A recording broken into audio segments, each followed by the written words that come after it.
Okay, so where I was a second ago was that the average rate of change, slope of the secant line. You probably recall that that's just a rise over run, so change in y over change in x, f of b minus f of a over b minus a.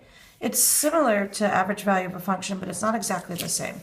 So average rate of change, when you see that, that means use the slope formula. And it's really just getting you the rate from here to here. When you see average value of a function, you're going to use this formula. And it has a real meaning. Basically, it means that somewhere on this interval that there's an average y value. And then there's some more things that have to do with the area of that rectangle, but we can talk about that another time. Okay, so let's go on to the real problem now. 2004 question 1. And they give you this function, f of t, and they tell you that it's traffic flow, and they tell you that it's the rate, and that's going to be a key word. They're giving us a rate, that's f of t. And it's defined as the rate that the cars pass through the intersection. They also told us that it's cars per minute. That's going to be important later too. Usually if they give you units, eventually you're going to end up using them. So letter A says, how many cars pass through the intersection over a 30-minute period? Well, from what we just said earlier, you know that if you have an integral of a rate, you get the accumulation. So how many cars per minute pass through the intersection from the first 30 minutes or in the 30 minutes? That's 0 to 3, and then the function. It's totally fine just to write f of t dt. Okay, you don't have to write out the whole function, especially since this is a calculator part of the exam. So what I'm going to do is I'm going to put it in y1.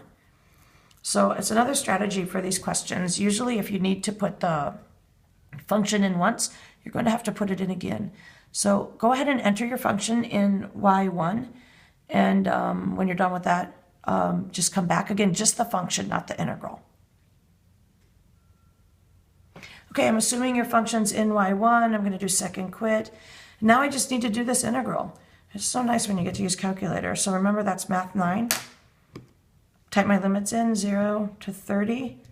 And then I don't know how well you can see what I'm typing here, but there are two ways to get y1. You can do vars, y vars, function, and then hit enter for y1. Oops, I put that in the wrong place. Or the other way to get it is to do alpha f of 4, and then the y1 shows up right here. So you can just hit enter, and there's your y1 dx. I know it's dt, but it doesn't really matter. So there's our integral, and the calculator found the answer. Now it did tell us to the nearest whole number, so that's 2,474. And then let's put units on these. Well, they wanted to know how many cars, so hopefully this is cars. That's it. You literally get a point for that, the integral and the bounds, point for the function, and a point for the answer, more or less. So letter B wants to know, is the traffic flow increasing or decreasing at t equals 7? The traffic flow is f of t. So is f of t increasing or decreasing when t equals 7? So how do you know if a function is increasing or decreasing? Well, you know by the derivative. I mean, there are other ways to do it, like you could graph it, etc. But because they want a reason, they want you to do it the calculus way. The calculus way says if f prime of t is positive, then the function is increasing. If f prime of t is negative, then the function is decreasing. And it's tempting when you get to this point to say, hey, I have to take a derivative of f of t. And that looks a little bit complicated. I mean, it's not impossible, but it does look a little complicated. So don't do it. Your calculator will do it for you. It's called Math 8. So Math 8 will take the derivative of any function, and then it will plug in an x value for you. So here we go. Let's take the derivative of y1. I'm going to use that alpha shortcut again. And I want to evaluate that integral at x equals 7. Or t equals 7, right? Oh, there it is. It's negative. So I'm going to go ahead and put that in here.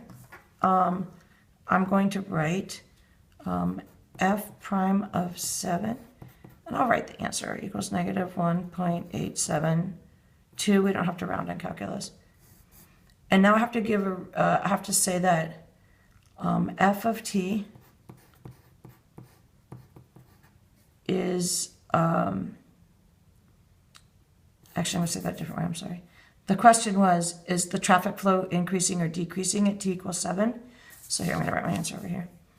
The traffic flow is decreasing. I'm going to abbreviate. At t equals 7. My reason is because f prime of t, f to prime of 7, sorry, is negative. Now I notice the answer key actually says it's because f prime of 7 is less than 0. I think both answers are acceptable. If you're ever not sure if it's going to be negative or less than 0, why don't you write both? You'll actually get points as long as the right answer is there and you don't contradict yourself. So saying that f prime of 7 is negative and saying that f prime of 7 is less than 0, there's no contradiction there. We're just not sure maybe which one is the official reason. I think I would have leaned towards negative, but the answer key says less than 0, so we should probably go with that. I'm going to put letter C on the next video to make sure I don't run out of time again.